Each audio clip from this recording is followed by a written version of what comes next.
네, 여러분 안녕하십니까? 지난 10월 11일에 서울 강서 구청장 보궐선거가 있었죠. 여기에서 민주당 진교훈 후보가 17.15%라는 압도적인 격차로 승리했습니다. 내년 총선을 앞두고 수도권에서 치루어진 대결이라는 점에서 민주당과 국힘 모두 사활을 걸었죠. 그래서 거의 뭐 대선급 보궐선거다 이런 얘기가 있었는데요. 결과는 일방적으로 끝이 났습니다.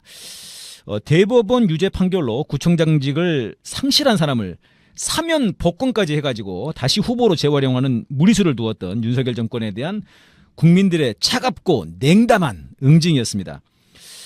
그런 가운데 아주 이상한 일이 있었습니다. 보궐선거 하루 전날이었죠. 10월 10날 국정원이 뜬금없이 투개표 조작 가능성을 발표를 했습니다. 그리고 전국을 요동시켰는데요. 이 국힘당에서는 갑자기 막 부실 운영 사죄하라 이러면서 이제 선관위를 질타했고요. 민주당에서는 이거 보궐선거를 앞두고 국정원이 정책 개입을 한다 이렇게 맞받고 나섰습니다. 이게 무슨 이유일까요? 이게 궁금합니다. 이 문제에 대해서 알아보기 위해서 작년 4월 7일에 20대 대선 무효소송을 제기해가지고 지금 대법원에서 소송 중이신 신상철 진실의 길 대표님을 모시고 이 얘기를 나눠보려고 합니다. 대표님 안녕하십니까? 안녕하십니까. 반갑습니다. 대표님. 예, 대표님 반갑습니다. 대표님 이 부분에서는 아주 우리 국내에서 전문가 아니시겠습니까, 선생님께서? 2010년부터 지금 뭐 아, 13년째 이 전자개표기를 활용한 이 네네. 선거 관리 부분을 제가 예, 계속 집중적으로 분석을 해오고 있습니다. 근데 아무리 뭐 야, 떠들어도 네. 잘 들어주지 않으니까 그래도 여전히 꿋꿋이 싸우고 있습니다. 아니 그러게 이제 저희들은 이 소식을 딱 듣는 순간, 이거는 신상철 선생님 얘기인데? 라고 하는 생각 딱 들더라고요. 그래서 이제 오늘 이 자리를 마련했습니다, 선생님. 얼마 전에 재판도 있으셨는데요. 천안함은 뭐 작년에 딱 끝이 났고요. 끝이 대법원 났고요. 13년 재판 근데 끝이 그건 이제 났고, 네. 승리하셨고, 예, 그리고 이제 대법원의 지금 대선 무효 소송은 작년 3월 9일 날 작년 대선이 있었지 않습니까? 예, 예. 그리고 이제 대선 무효 소송은 대통령 선거가 끝난 지 한 달 이내에 해야 됩니다. 30일. 한 달 이내에 그렇군요. 소송을 제기해야 되고, 또 어, 이 소송은 워낙 비중 있는 소송이다 보니까 1심과 2심이 없습니다.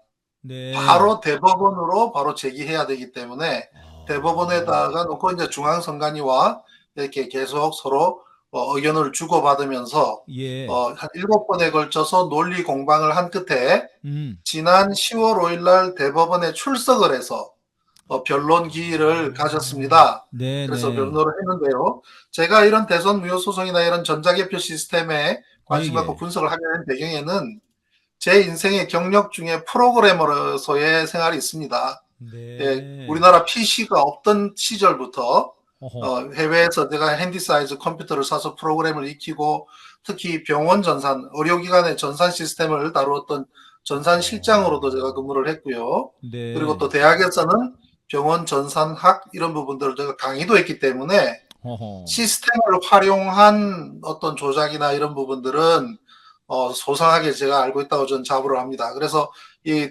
선거 관리 시스템들을 좀 들여다봤더니 좀 음. 지나치게 장난을 많이 쳐요. 그래서 그 내용을 분석해서 알리고 있습니다. 예, 그렇군요. 그러니까 이게 지금 선생님이 그동안 주장하시던 것을 이 국정원이 지금 갑자기 주장하는 그런 상황이 지금 발생했습니다. 그래서 한번 오늘 선생님을 모시고 저희들이 잘 따라갈 수 있을지 모르겠습니다, 선생님. 저희 시민들이 좀 알아들을 수 있게 잘 부탁드리겠습니다. 예, 선생님 그럼 단도직입적으로 이제 질문을 들어가 보겠습니다. 국정원이 왜 보궐선거를 하루 앞두고 부정선거 이슈를 이렇게 제기한 겁니까?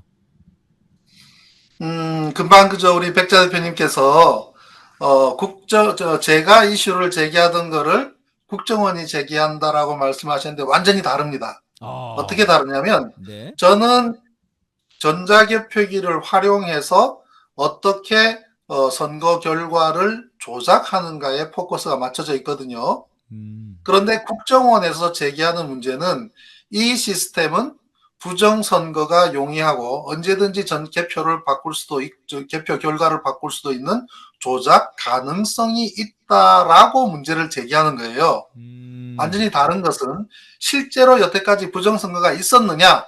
저는 네. 여태까지 있었던 부정선거를 분석하는 것이고 국정원은 그것은 부인한 채 부정의 가능성이 있으니 경고한다. 음, 그럼 결론이 있어야 될 거 아니겠습니까? 그래서 예, 오늘 예. 주제가 그것이 될 터인데 아마 이건 굉장히 중요한 의미를 담고 있습니다. 그래서 조금 충분히 이해를 하시려고 하면 아하, 순서대로 조금 이제 와주셔야 되는데 알겠습니다. 국정원이 결론적으로 그렇게 이슈를 던진 데에는 중요한 것은 이 전자개표 시스템은 더 이상 쓸 수 없다. 더 이상 써서는 안 된다. 이 시스템을 계속 썼다가는 저들이 목표로 하는 것은 이루지도 못하고 모든 것이 다 들통나서 국민들한테 큰일 나겠다. 즉 내년 총선을 앞두고 이 시스템의 단점들, 문제점들, 부정 내용이 다 드러날 것이 굉장히 두려운 것이죠. 그래서 문제를 먼저 던졌거든요. 네. 그래서 이제 이게 무슨 이제 뜬금없는 얘기냐라는 생각이 드실 수가 있는데 일단 둘로 나눠보죠. 예, 예. 왜 하루 앞두고 발표를 했느냐는 부분은 저 뒷부분에서 결론 내기로 하고요. 네. 우선은 이 부정선거 이슈를 왜 제기했는가 아하. 라는 부분부터 먼저 말씀을 좀 드려볼까 합니다. 국정원이 부정선거 이슈를 제기한 이유, 네, 그것이 뭔지 한번 선생님 좀 부탁드리겠습니다. 우선 제일 제가 먼저 한번 우리 백자님한테 한번 제가 예, 한번 예, 말씀하십시오. 여쭤보죠. 우리 전자개표기를 왜 쓸까요? 한번 우리 백자 대표님 한번 생각나신 대로 한번 말씀해 보세요.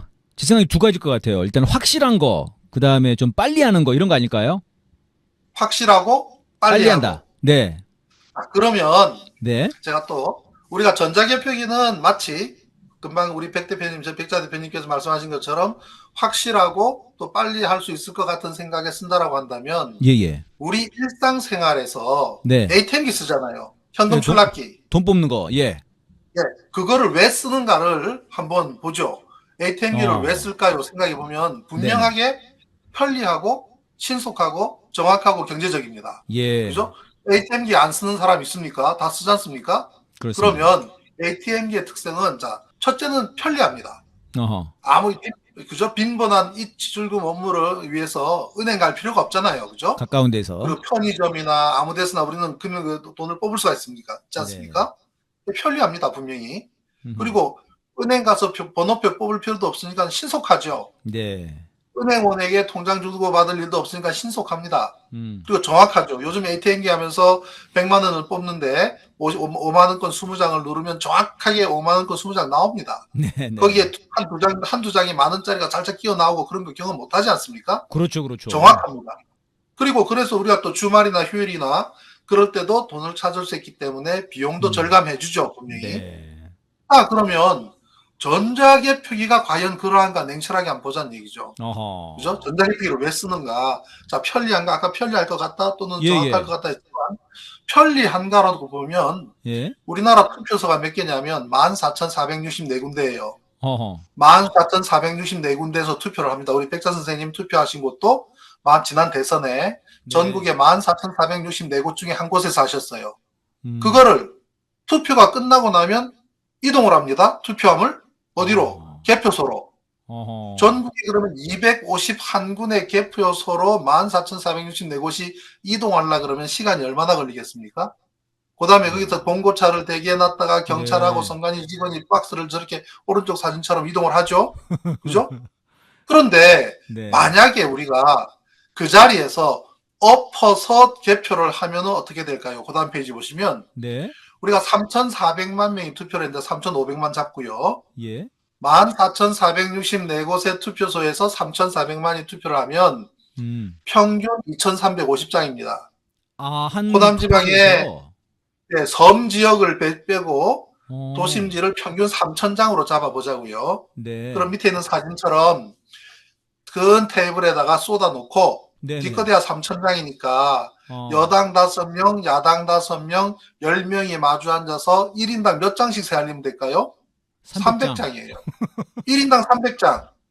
어차피 투표할 곳에는, 그죠? 투표한 곳에는 여당, 야당 참관인들 다 와 있잖아요. 네네, 그렇죠. 그리고 저기다가 시민사회 단체들도 오고 주민들도 둘러싸고 해서 전부 다 축제처럼 개표를 할 수 있는 거 아니겠습니까? 그리고 위에서는 CCTV 돌리고 주민들은 핸드폰으로 찍고 하면서 3,000장을 10명이 분류하는 행위가 뭐가 그렇게 힘들다고 박스를 이동을 합니까?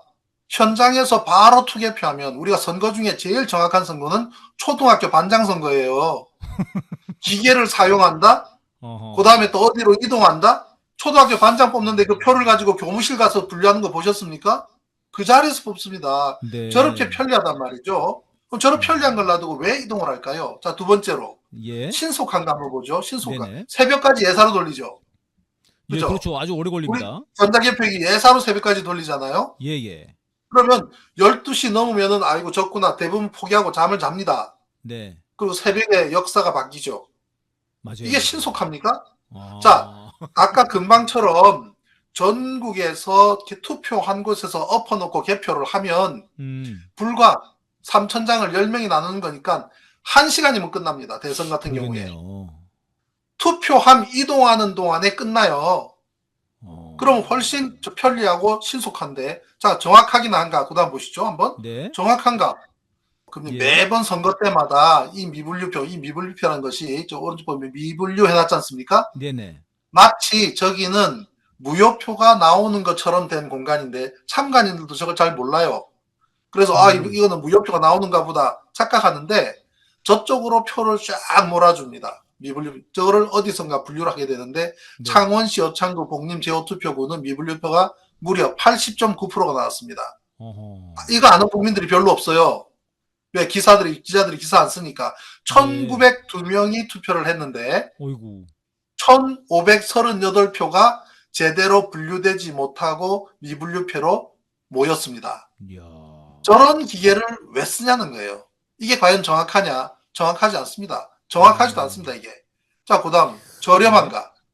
저렴한가 놓고 보면, 이 기계가 얼마짜리인데, 이거 전국에다가 개표한다고 다 깔아놓으면 돈이 얼마입니까? 어허. 그러면 편리하지도 않고, 신속하지도 않고, 정확하지도 않고, 저렴하지도 않은데, 이거를 왜 쓸까요? 그 다음 페이지에 답이 있습니다. 아하. 편리하지도 않고, 신속하지도 않고, 왜 정확하지도 않고, 사용할까? 비용 절감도 안 되긴 전자기표기를 왜 사용해야 하나? 해답은 미분류표입니다. 아하. 해답은 미분류표예요. 이 미분류표가 뭐냐면 한 가지 더 개념이 있어요. 혼표라는 것도 있습니다. 자, 그 다음 혼표. 섹션에서 혼표. 네. 혼표의 혼자가 뭔지 아십니까, 대표님? 뭐 혼란스럽다 이런 거 아닌가요? 혼합한다는 뜻이에요. 혼합. 혼합한다. 예. 혼란스럽기도 하겠네요. 네. 왜냐하면 예를 들면 A 후보 라인에서 B 후보의 표가 나오는 경우를 말합니다. 다시 한번 A 해주십시오. 후보 라인에서 A 후보 라인에서 B 후보 표가 나오는 현상. 네네. 그러면 자, 그럼 영상으로 한번 보시죠. 예. 자, 혼표와 미분류표 10수년간 진화 발전한 개표 부정의 역사입니다. 이걸 보시면은 혼표라는 것은 2012년 12월 19일 날 이 혼표 혼자는 예. 이게 혼란스럽다는 뜻도 돼요. 네. 자, 요게 2012년 12월 19일 날 박근혜 라인에서 나온 문재인 후보 표예요. 박근혜 라인에서 이 표들이 나왔습니다. 문재인 반듯하게 잘 찍혀 있는 표가. 네. 자, 100번 양보죠. 이게 왜 이렇게 되냐 그랬더니 선관위가 뭐라고 발표한지 아십니까? 날씨가 추워서 기계적인 오류가 발생했답니다. 그러면 100번 양보해서 날이 춥다 보니 기계가 오류를 했다고 쳐요. 그러면 왜 하필이면 박근혜 라인에서 문재인 표가 출력되냐 이 말이에요. 그렇죠?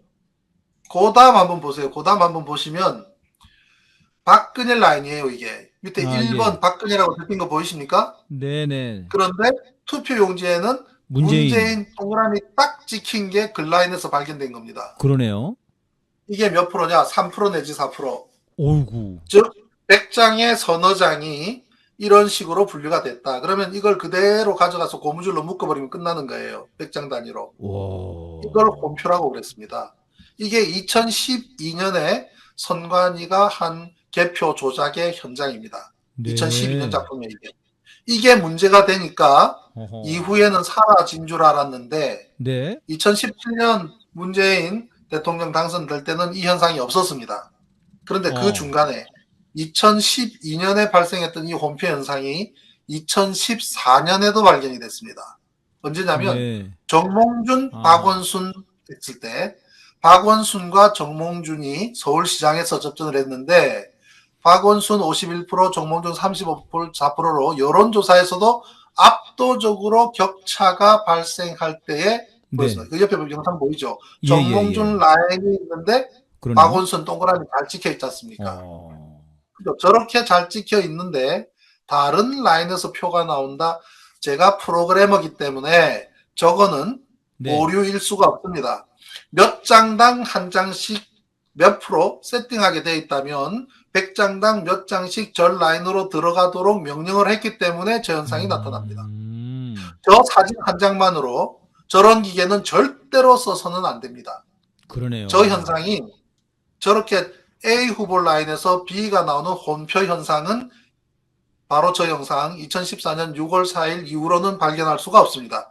왜냐하면 이 현상은 너무 빤하기 때문에 자기들도 상당히 부담스러웠을 거라고 생각이 됩니다. 그러다 보니 이 현상은 더 이상 나타나지는 않습니다. 네네. 그런데 그것보다도 더 가공할 만한 것이 미분류표라는 부분인데요. 그다음 미분류표 한번 따라 한번 예. 보시죠. 네. 미분류표를 보시면 재확인이 필요한 재확인 대상표란 뜻이에요. 재확인이 예. 필요한. 그러니까 이 표는 선이 물려 있거나 아니면 잘못 찍혔거나 매우 희미하게 찍혔거나 또는 두 사람을 찍어놨거나 미분류표는 무효표를 포괄합니다. 다음 페이지 보시면 예. 미분류표는 무효표를 포괄합니다. 아하. 저기 노란색 동그라미 쳐놨죠? 네네. 다른 라인에는 각 후보별로 분류되는 코너입니다. 투표 용지를 딱 물리면은 쫙 돌면서 저렇게 분류가 돼요. 예. 그래서 선관위는 저걸 투표지 분류기라고 부르지만 천만에요. 저건 전자개표기입니다. 옆에 서버도 있고 프린터도 있고 한 시스템이 완벽하게 갖춰져 있기 때문에 전자개표기인데 그냥 투표지 분류기라는 식으로 보도를 하고 있지만 엄밀히 전자개표기인데 저렇게 미분류라고 되어 있는 부분을 네. 우리 현장에서 참관하셨던 분들도 아마 지금 제 말씀을 들으시면 저런 게 있었나 하실지 모르겠어요. 저쪽으로 모이는 표들은 무효표들도 있습니다. 물론. 근데 무효표뿐만 아니라 정상적인 표들이 무려 5배나 많게 저쪽으로 모이고 있었다는 사실입니다. 지난 20대 대선, 네네. 20대 대선 때 작년이군요. 그죠? 20대 대선 때 미분류표가 무려 5.8%예요. 5.8%. 전국적으로. 그 무효표는 얼마나? 0.9%입니다. 즉 네. 6배나 많게 미분류표가 나왔다는 겁니다. 6장 중에 한 장은 무효표인데 나머지 5장은 정상적인 표라는 겁니다. 이거 보십시오. 네, 문재인 동그랗게 찍혀 있는데 미분류로 나오잖아요. 네, 정확히 찍혀 그러면 있네요. 박근혜, 문재인 이거는 2012년 데이터입니다. 네. 박근혜보다 문재인 표들이 미분류로 많이 나온다고 한다는 건 무엇을 의미합니까? 전자개표기 상으로 박근혜 대 문재인에서 압도적으로 박근혜가 더 많게 포션을 받는 퍼센테이지를 받는다는 얘기예요. 예. 그러면 이렇게 미분류표로 쌓여서 이쪽 미분류로 던져진 표 혹시 그저 우리 대표님 던지기 수법이라고 혹시 아십니까? 던지기 수법 모릅니다. 마약 범죄 때 가끔 나오는 용어가 네. 던지기 수법이라는 게 있습니다. 모르겠습니다. 어디다가 탁 이렇게 저기 무슨 우체통 밑에다가 살짝 넣어두면 서로 약속해서 가져가고 이걸 던지기 수법이라고요. 저는 그거를. 이 전자개표기에서 미분류표로 휙휙 던져주는 걸 미분류표 던지기 수법이라고 저는 이야기합니다. 네네. 그러면 저쪽으로 정상적인 표를 저쪽으로 던져주면 네네. 누군가가 저걸 가져가서 분류를 해야 되겠죠. 예예. 당연하죠. 그렇죠. 그런데 저거를 참관인이 보는 앞에서 정상적으로 펼쳐놓고 분류를 하면 문제가 없겠죠. 그러네요. 네. 그건 이제 그렇게 하지 눈으로 않을까? 확인해 보면 되니까요.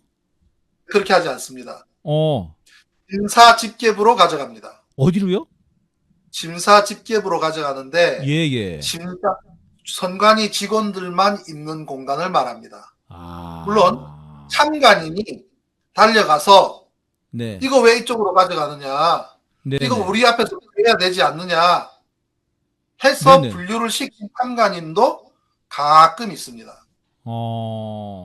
우리가 참관 희망하는 사람들, 특히 민주당 성향이거나 우리 진보 성향의 참관인들한테 얼마나 교육을 제대로 시키지 않는가 단적인 부분이 바로 저런 부분이에요.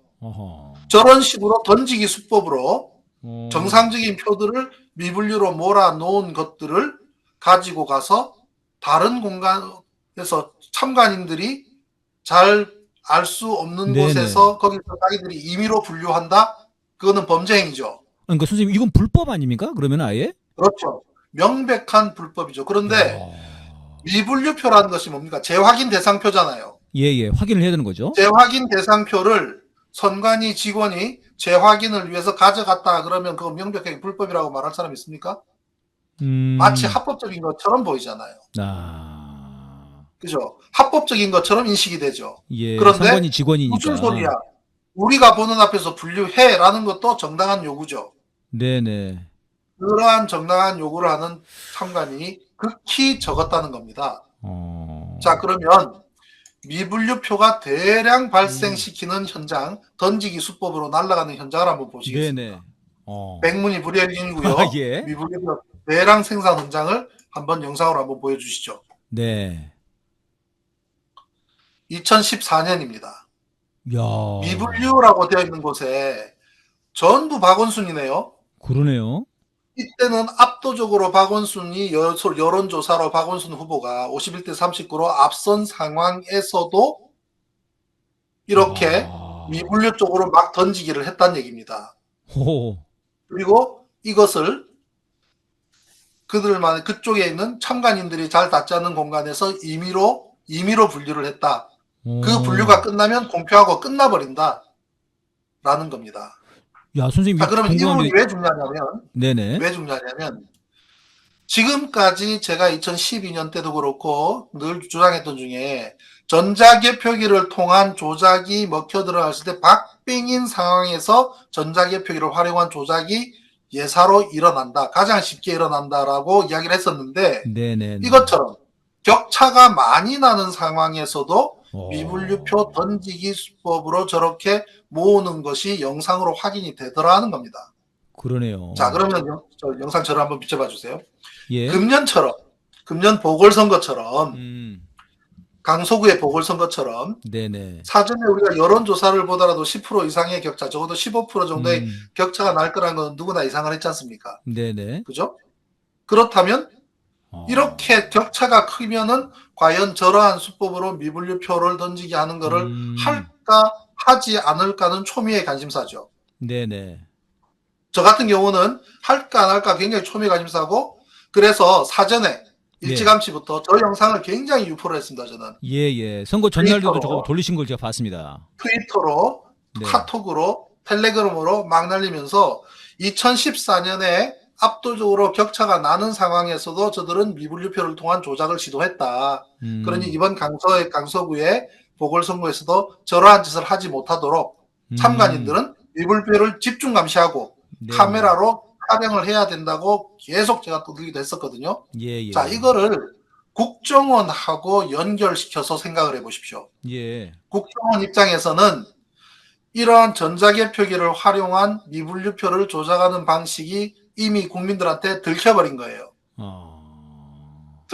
2012년 이후로 몇 차례의 소송도 있었고 작년 대통령 선거에 있어서는 제가 대선 무효 소송까지 제기해서 지금 대법원의 소송이 진행 중인 만큼 이 사안은 뜨거운 감자가 되어 있기 때문에 네. 국정원 입장에서는 이번 보궐선거에서도 저러한 현상을 나타난다. 저러한 식으로 선관위가 부분적인 개표 조작을 한다고 하면 국정원 입장에서는 이거를 차단하고 싶겠습니까? 안 하고 싶겠습니까? 이번에는 무리하지 말라는 거였나요, 그럼? 이번 강서구 보궐선거에서 이런 짓을 똑같이 했었다면 마찬가지로 저는 데이터를 입수해서 이 영상까지 촬영한 것까지 해서 또 공개가 되면서 이 결과는 바로 내년 총선을 앞두고 시스템을 폐지하거나 시스템을 못 쓰거나 전량 수개표하는 방식으로 제도가 바뀔 거예요. 예. 그렇다면 내년 총선 때 저들의 목적은 이러한 개표 부정이 있을 가능성이 있다는 경고를 하고 국민들한테 민주주의에 꽂힌 선거를 제대로 하라는 선한 뜻이 아니라 예. 이러한 전자적인 방식으로 완벽하게 만들어야 되는데 지금 현재 전자개표 시스템은 너무나 야만적이고 너무나 초등학교 수준이기 때문에 이 정도 수준으로 국민을 속이는 것은 어림도 없다. 그러니 새로운 시스템을 갖추는 것이 낫다라는 저희가 깔려 있다는 겁니다. 예. 그게 지금 이번에 국정원에 했던 부정선거 이슈의 논란의 핵심입니다. 그것이. 아, 그렇군요. 야, 선생님 그 이번에 저희들이 궁금했던 걸 그냥 아주 핵심적으로 딱 정리를 해주시네요, 선생님. 네. 선생님, 제가 궁금한 거는 이 영상은 어떻게 촬영이 된 겁니까?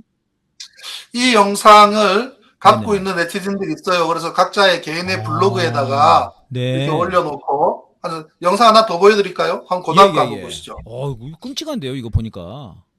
자, 네네. 미분류표를 만드는 미분류표 던지기 하는 수법의 또 하나의 방법입니다. 이걸 네. 보시면 이게 뭐 하는 건지 모르실 거예요. 자, 이거 이렇게 놓고 모르겠네. 뭐 보면 야바 일꾼들 같은데 모르겠죠, 이게. 그죠? 예, 예. 예. 이렇게 보면 오른쪽으로 빠지는 표가 있고 왼쪽으로 빠지는 표가 있죠. 아, 예, 예. 그죠? 오른쪽으로 빠지는 표는 뒤에 뭐 인쇄한 게 안 보이죠, 아, 그죠? 이름이 써 있네요, 그런데 오른쪽은.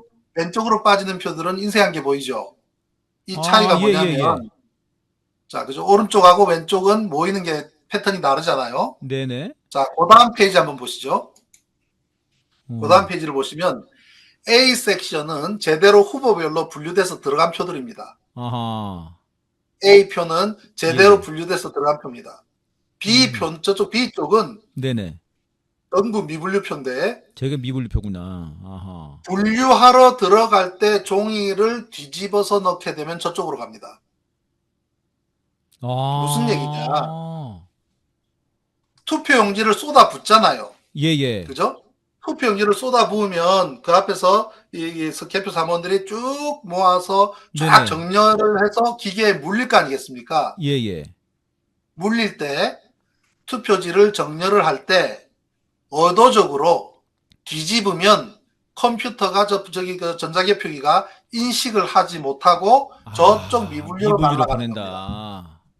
자, 그럼 저만큼의 미분류를 얼만큼 보내냐? 그럼 저걸 가지고 싹 전부 모아서 뒤쪽 심사집계표 쪽 와서 임의로 네네. 아까 개표 말씀하신 사무원들이 것으로. 임의로 분류를 해도 된다는 걸 의미합니다. 아, 저것도 미분류표를 대량 생산하는 방법 중에 하나입니다. 네. 아니, 선생님, 마치 그러면 이게 네, 저거를 저쪽으로 보낼 때 그걸 뒤집는 사람이 있다는 것 아닙니까? 처음에 쏟아 부었을 네, 때 쏟아부었을 때 그걸 수천, 정리할 때. 수천 장에 쏟아부으면 전부 둘러서서 모아가지고 쭉 예, 예. 정렬해서 저기 전자개표기에 물릴 만한 상황으로 뭉치를 만들잖아요. 예, 예, 예. 그죠? 그럼 실수일 수도 있어요. 그죠? 네네네. 사람이 실수로 뒤집을 수도 있습니다. 네. 그런데 실수라고 보기에는 양이 너무 많다는 거예요. 아, 근데 그거를 모으는 실수라고 사람은 보기에는 누굽니까? 참관인들인가요? 아니면 바로 그게 개표 사무원이거든요. 개표 사무원 부분은 자, 그다음 보면은 예, 제가 예. 조금 이따 그 개표 사무원 좀 이따 아, 그렇습니까? 말씀드릴게요. 예, 아유, 자, 흥미진진합니다, 그다음 보시면 진짜. 한번 보세요.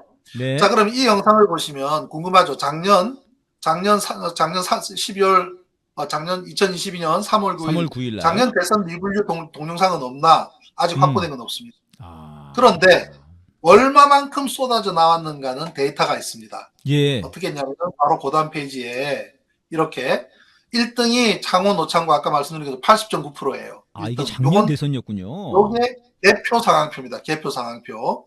이 개표 상황표를 어떻게 입수를 했는가? 대선 무효 소송을 제기하기 위해서 이것을 개표소에서 한 동네, 즉 14,464 우리 국민 누구나 가서 투표한 곳이 14,464곳 중에 한 군데입니다. 네. 그 한 군데를 우리 백자 선생님께서 투표하신 그 동네 있잖아요. 예, 예. 그 동네 전체를 개표한 것이 이 한 장에 들어있습니다.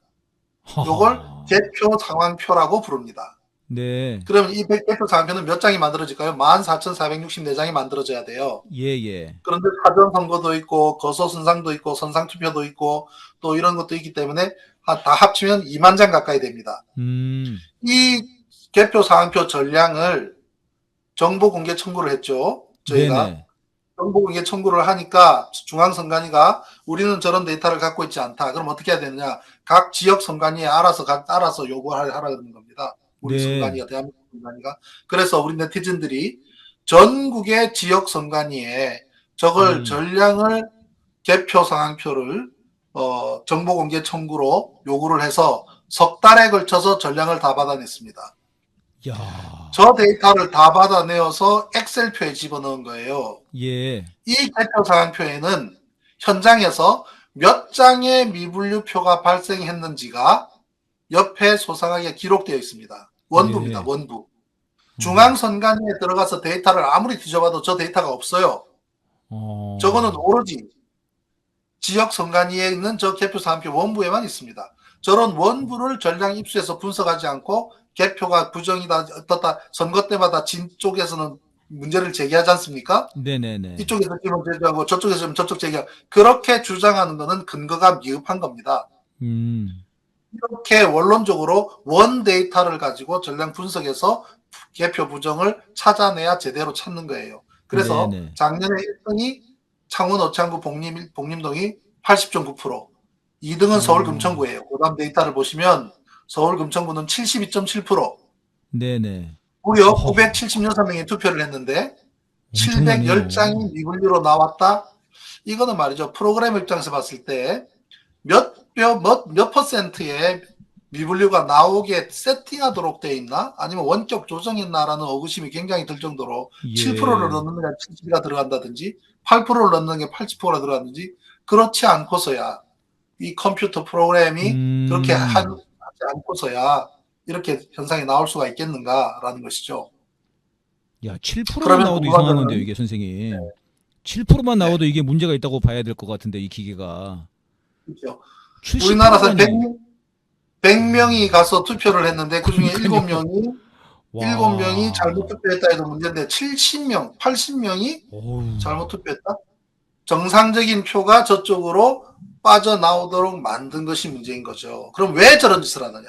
예, 중요한 예. 것은 네. 왜 저런 짓을 하느냐? 그럼 얼마나 발생시켰는가? 예, 예. 자, 그 다음 보면은 미분류표를 과연 얼마나 발생시켰나 전국 지역선관위 정보국에 요청을 했더니 이렇게 나옵니다. 데이터가 미분류표 197만 장, 무려 200만 장 가까이 나옵니다. 197만 장의 미분류표가 발생했고 이 미분류표는 과거에 비해서 거의 배, 2배 가까이 나왔고 무효표도 2배 이상 네. 나왔습니다. 30만 7,545표가 무효표로 나왔습니다. 이 지금 작년 대선 말씀하시는 거죠, 선생님? 그렇죠. 네. 2022년 3월 9일 대선입니다. 미분류표 197만, 무효표 30만 7,545 네. 표가 나왔는데 이렇게 무효표라는 거는 잘못 찍은 거잖아요. 예, 예. 그런데 정상적인 표가 미분류표로 나왔지 않습니까? 예, 예. 정상적인 표가 미분류표로 모아진 게 197만 표인데 네네. 만약에 오손시키거나 인주가 묻었거나 나중에 훼손되거나 하면 전부 무효표가 되죠. 어허. 그런 메커니즘이 존재합니다. 네. 이렇게 미분류표와 미분류표를 분류하는 데서도 참관인이 입회하에 참관인이 보는 앞에서 아니면 참관인들이 투명하게 검증하는 시스템이 되지 않으면 그거는 부정선거를 전제로 한 겁니다. 그러네요. 역설적으로 이런 스타일로 이런 방식으로 미분류표를 만들고 무효표를 만들고 이렇게 하기 위해서 전자개표기를 쓰고 있다라는 말이 정답일 겁니다. 아까 말씀드렸잖아요. 편리하지도 않고 정확하지도 않고 신속하지도 않고 경제적이도 않은 기계를 왜 쓰느냐? 네. 이렇게 미분류표를 모아서 참관인들 모르게 국민들 모르게 옆으로 빼내는 표들을 만들기 위해서 만드는 것이다. 자, 그러면 그거를 어떻게 불렸는지 바로 보여드릴게요. 예. 그다음 페이지 보시면 울산광역시 농소일동 관내사전을 보게 되면 예. 왼쪽에는 보면은 인쇄가 활자로 정확하게 인쇄가 된 것들이 있잖아요. 네네. 저거는 전자개표기를 빠져나올 때 기계가 찍는 겁니다. 아하. 기계가 카운트한 겁니다. 그런데 오른쪽에 사람 손으로 쓴 거 있잖아요. 예. 저거는 미분류표를 분류하고 난 결과입니다. 네네네. 자, 그러면 저거 해석을 빨간 마킹한 걸 해석을 어떻게 해야 되냐면 네. 전자개표기를 돌렸더니 이재명 후보는 2,433표가 나왔고 예. 그다음에 윤석열 후보는 2,187표가 나와서 예. 24대 21 정도로 압도적으로 이재명 후보가 이긴 것이죠. 그죠? 네네. 울산광역시 농소일동 관내사전 이재명 후보가 24만 2,400 2,400. 윤석열이 2,100 네네. 그런데 미분류표가 302장이 나왔는데 그거를 대표 사무원이 어디 가서 싹 나눴는데 아하. 이재명한테는 120표를 주고 윤석열한테 141표를 줬네? 151표를 줬네? 네네. 24대 21이 왜 미분류표에 가서는 12대 151이 됐을까? 그럼 저 미분류표를 정당하게 분류했는지 합리적인 의문이 들죠. 네네.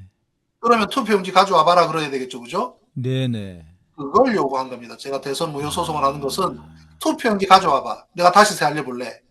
그리고 음. 이미지 스캔 파일 다 가지고 와. 전량 대조해 볼래. 중앙선관위는 택도 없다. 그거는 일고의 가치도 없는 것이다고 끝까지 안 줍니다. 그래서 소송이 진행 중인 겁니다. 예. 저 데이터. 그러면 저런 데이터 어쩌다가 한 번씩 나오겠거니 천만에요. 전국에 무려 70% 이상이 저런 형식으로 분류됐다면 국민들이 깜짝 놀랄 일 아니겠습니까? 자, 그 다음 데이터도 한번 보세요. 예. 샘플로 두 번째 샘플. 네네. 안동시. 안동시 같은 경우는 이재명 대표 고향이잖아요.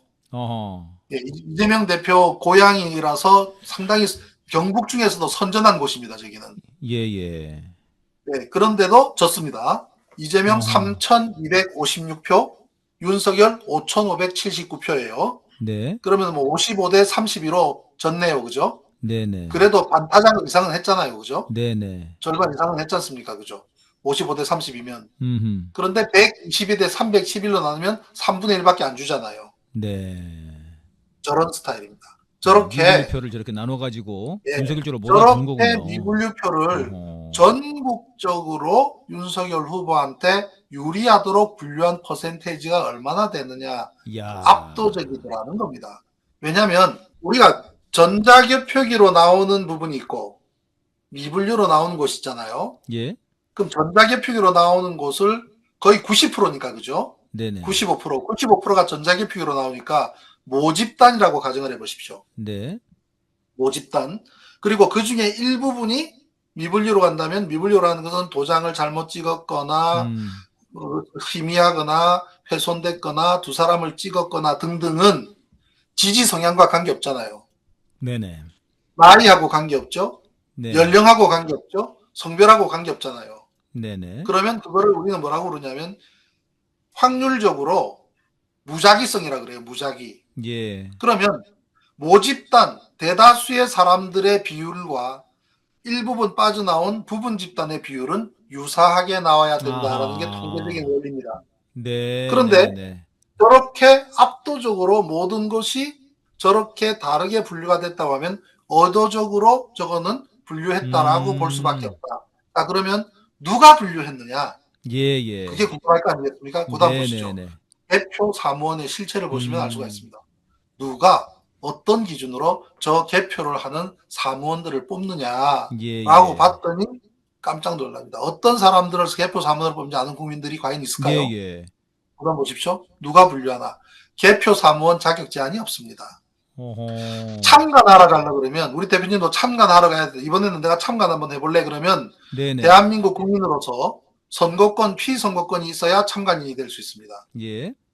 참관인 권한은 특허기 현장에 가서 둘러보고 필요하면 사진도 찍고 이렇게 볼 수 있는 권한이 있습니다. 그런데 개표 사무원은 표를 가지고 직접 개표하는 사람들이에요. 네네. 근데 자격 제한이 없다? 오, 중국 사람도 되겠네? 바로 그겁니다. 중국 사람이 개표 사무원으로 취직이 됩니다. 임시직으로. 야, 이게 말이 됩니까? 이게 말입니까? 막걸리입니까? 라고 되는 거죠. 그러네요. 네? 예, 자, 그 다음 보십시오. 이제 물어봤습니다. 선관위한테. 중국인이 개표하는 게 말이 돼? 그랬더니 중국인이 개표할 때 더 중립적이랍니다. 야, 이 미친 이걸. 선관위 답변이. 그러면 우리 그저 연변에 우리 동포분들을 폄할 생각은 추호도 없지만 예. 그러면 자격이 어떻게 되나 보게 되면 누가 어떤 방식으로 개표 사무원을 모집하고 누가 어떤 방식으로 위촉하는가 그렇습니다. 기준도 없고 이거는 선관위 자기 마음대로 야. 개표 사무원의 일부가 중국인 연변인이라는 사실은 무엇을 의미하는가?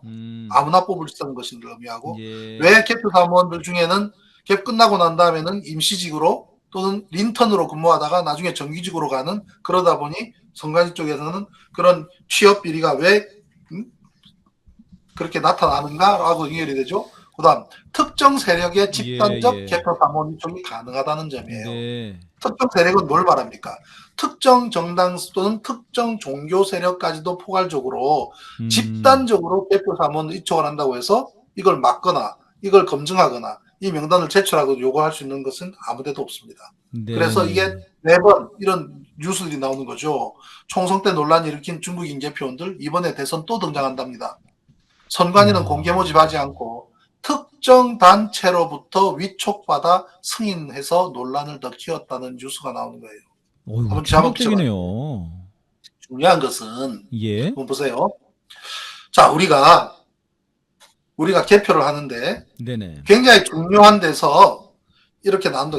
자, 1000명이 있어요. 1000명. 네, 1000명이 있어서 500, 그 중에 절반, 정확하게 500명은 민주당 성향 500명, 예, 또 500명은 국진당 성향 500명을 딱 정확하게 모았다고 가정을 합시다. 예, 그리고 1000명을 모아놨어요. 그리고 모두 다 뭔가를 준단 말이에요. 예, 그랬을 때에 정직하게 있는 대로 하기, 만약에 자기가 뭔가에 기록하는 것을 아무도 볼 수 없고, 아무도 그에 대해서 간섭할 수 없고, 아무도 확인할 수 없고, 자신의 익명성도 보장된다고 가정을 했을 때, 네네, 범죄를 저지를 잘못된, 조작된 것을 할 수 있는 가능성을 놓고 볼 때, 정확하게 5대5가 될까요? 그렇지 않은 부분이 있습니다. 물론 부분적으로 이건 들키지 않잖아. 그러면은 하나 내가 슬쩍 해도 돼 하는 사람이 이쪽도 존재하고 저쪽도 존재하겠죠. 네네, 그렇지만 그건 확률적으로 비슷하다고 봐야 되죠. 네, 그런데 성향상 어느 쪽이 다수로 나타나게 되는 것은 인지상정입니다. 다시 말해서 네네, 시스템적으로 어떻게 저렇게 많은 집단이 조작이나 그런데 가담할 수 있느냐라는 의문점이 있는데 그거는 시스템적으로 그렇게 해도 아무것도 아닌 것처럼 그렇게 하는 것이 통상적으로 자기 편에 유리하도록 하는 것처럼 또는 분위기가 그렇게 하라고 자기를 쓴 것처럼 그렇게 분류를 해도 마치 그것이 자기들만의 그거인 것처럼 인식이 되도록 하는 시스템이 존재한다면 어디서든지 개표 부정은 일어날 수밖에 없는 메커니즘이 존재하는 거예요. 그게 예, 시스템이에요. 네, 저는 대한민국의 선거관리 시스템은 예, 전 세계에서 최고입니다. 어허, 왜냐하면 이렇게 완벽하게 선거의 결과를 쥐도 새도 모르게 뒤집을 수 있는 그럼에도 불구하고 중등 수준이에요. 저한테 다 들켰으니까. 어허, 그러니 이런 시스템을 가지고 해외 판매까지 하잖아요. 네, 한번 쳐보십시오. 한국산 전자개표기를 핸드폰으로 한번 쳐보시면 우리나라 선관위에서 우리나라 선거관리 시스템 이 전자개표기를 해외에 판 곳마다 부정선거가 일어나고 폭동이 일어나고 유혈 사태가 일어나고 대선이 되고 기르기스스탄, 콩고, 케냐, 중남미, 아프리카 개발도상국, 후발 민주주의 국가마다 판매한 것마다 다 난리가 납니다. 네, 우리나라 선관위 시스템으로 국가 망신시키고 있어요. K 일렉션.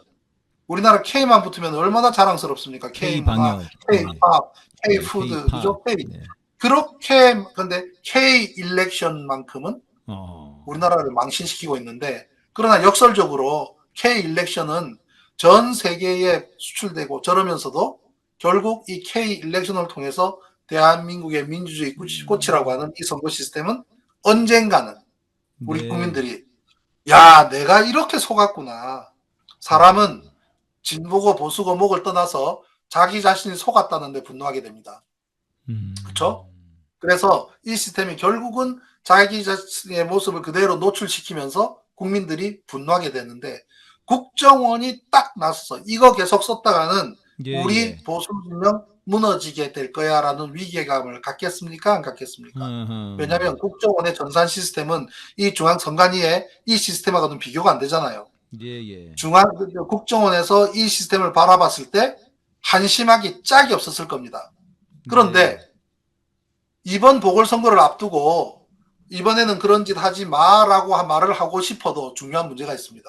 어허, 선관위원장한테 이야기를 했을 가능성이 있죠. 그죠? 네, 국정원에서 선관위원장한테 이번에는 그런 거 하지 안 됩니다라고 했을 수가 있죠. 네, 그런데 중요한 것은 우리 중앙선관위원장님은 이 사실 전혀 모르실 겁니다. 선관위원장님은 임시직이에요. 어, 비상임이에요. 비상임. 예, 대한민국 중앙선관관리위원장은 대법관이세요. 대법관이 네, 중앙선관위의 위원장을 하고 계신데 네, 네, 비상임이죠. 비상임. 예, 비상임이다 보니 업무에 세세하게 모릅니다. 아, 우리 선관위원장이 선관위원장이, 얼마나 존경스러운 분인데 그 옛날 박근혜 때 박근혜 대통령한테 참 나쁜 사람이라고 지목받았던 노태강 씨 문체부 차관 기억하십니까? 네. 노태강 문체부 차관 그분 동생 되시는 분이세요. 네? 어허. 그렇게 굉장히 민주적이고 굉장히 진보적이고 지금 현재 대법관님들은 대한민국 대법관님들은 우리나라 사법연수상 가장 민주적인 분으로 구성되어 있습니다. 만약에 네. 중앙선거관리위원장님이 이러한 사실을 정확하게 인지한다면 당장 이 시스템을 절대 못 쓰게 만들 겁니다. 네. 그런데 문제는 잘 모르신다는 거죠. 그렇기 때문에 상부에서 이렇게 서로 얘기를 해도 내용이 뭔지 모르기 때문에 실제로 정보관리라는 그쪽에서 일어나고 있는 일들이기 때문에 아마 그런 거 하지 말라고 경고하는 의미로 하루 전날 발표한 것으로 저는 그런 게 그렇게. 아니겠는가. 아니 근데 선생님 그러면은 선생님은 국정원이 선관위한테 야 지금 계속 그런 수법 썼다가는 안 될 것 같아 하지 마라 더 이상라고 신호를 준 거라고 생각을 하셨지만은 왜 이 개표 이거 부정할 수 있다라고 생각하시고 하루 전날 이를 영상을 뿌리신 겁니까? 그럼에도 불구하고 할 수 있다고 보신 겁니까? 만약에 선관위가 네. 자 이번에 17.5% 지금 분석을 해봐야 알겠습니다만 17.5%로 차이가 끝났지 않습니까? 예, 예. 그런데 불과 2시간 전에는 보면 22%까지 벌어져요. 22%까지 맞아요, 벌어졌다가 맞아요. 나중에 마지막에 확 좁혀지는데 네네. 20%대와 10%대의 격차는 굉장히 큰 차이가 있잖아요. 그래서 후반부에 가서 그나마 20%대를 줄이기 위해서 이러한 것을 했을 가능성이 있기 때문에 지금 현재도 정보 공개 청구를 다 해놓은 상태입니다. 그래서 그걸 오우. 분석해보면 데이터가 나오겠지만 어떻든 그와 상관없이 이러한 것을 해서 그 내용이 소상하게 알려지게 된다면 네네. 내년 총선 이전에 자신들의 개표 부정이 중요한 이슈가 되겠죠. 그러면 내년 총선 말아먹는다라고 판단할 수 있는 것은 당연한 거 아니겠습니까? 그리고 두 가지죠. 예예. 그것을 미연에 방지하기 위한 목적이 한 가지가 있고 또 하나는 네네. 아무도 분석해내거나 아무나 범접하기 힘들 만큼의 완벽한 부정을 만들 수 있는 시스템을 구축할 목적도 있을 거라고 저는 그렇게 판단을 합니다. 완전히 새로운 시스템을. 그렇죠. 네. 완전히 결과적으로 기계를 뜯어보지 않는 한 밖으로 저렇게 아예 안 중요한 보이게. 기계를 뜯어보지 않는 한 문제점을 찾기 어렵게 만들어버리면 방법 없는 거예요. 그러겠습니다. 그걸 누가 현장에서 망치 들고 깨가지고 부숴보자고 할 수 있습니까? 할 수 없잖아요. 그죠? 그거는 제가 말하는 것, 이렇게 이야기하는 것 자체가 불편한 얘기지만, 네네. 제가 갑자기 돌아서, 그러한 것을 만들어주는 미션에 참여를 해서 완벽한, 아무도 지도새도 모르게 할 수 있는 걸 만들려고 한다면 아마 컴퓨터 프로그램 조금만 할 줄 아는 사람이라면 별로 어렵지 않게 만들 겁니다. 그럴 만큼 2010년부터 지금까지 우리가 써왔던 시스템은 중등 수준도 안 되는 컴퓨터 프로그램을 조금만 아는 사람이 들여다보면 다 들킬 만큼 조작이 만연해 왔었다. 중요한 것은 그럼에도 불구하고 피해 당사자이고 사실 피해자는 우리 국민이죠. 우리 국민들이 원하는 선택을 결과를 바꿔버렸으니 피해자는 국민이죠. 근데 피해 당사자는 누굽니까? 민주당이잖아요. 민주당이 이 문제의 심각성을 제대로 인식하지 못하거나 인식하려 하지 않는다는 사실이 상당히 지금 네, 아니 선생님 저도 이제 그 부분을 좀 질문을 좀 드려보고 싶었습니다. 그러니까 지난 그 작년 대선은 사실상 민주당 정권에서 치른 선거 아닙니까? 근데 아까 말씀 들어보면은 뭐 그 저 창원이었나요? 80%가 미분류표가 나온다는 거는 이거는 정말 어처구니 없는 현실인 것 같은데요. 근데 이건 민주당에서 이거를 문제 제기를 해야 되는 것 아닙니까? 그런 어려운 점이 있긴 한데요. 중요한 것은 민주당 내에 검증 시스템이 존재하겠죠.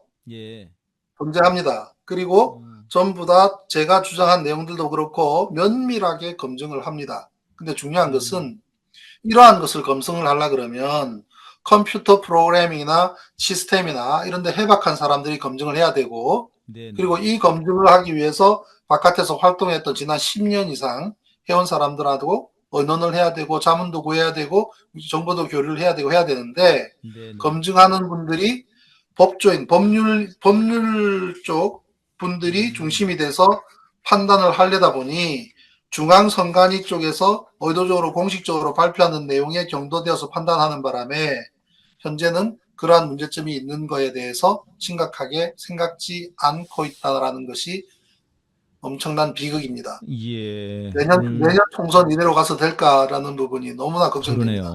그러네요, 선생님. 해법은 오로지 하나입니다. 수개표. 수개표. 전자개표기를 없애버려야 됩니다. 가장 수개표. 빠르게, 정확하게, 그렇죠. 경제적이고. 그렇군요. 자, 그다음 자료 한번 보시죠. 예.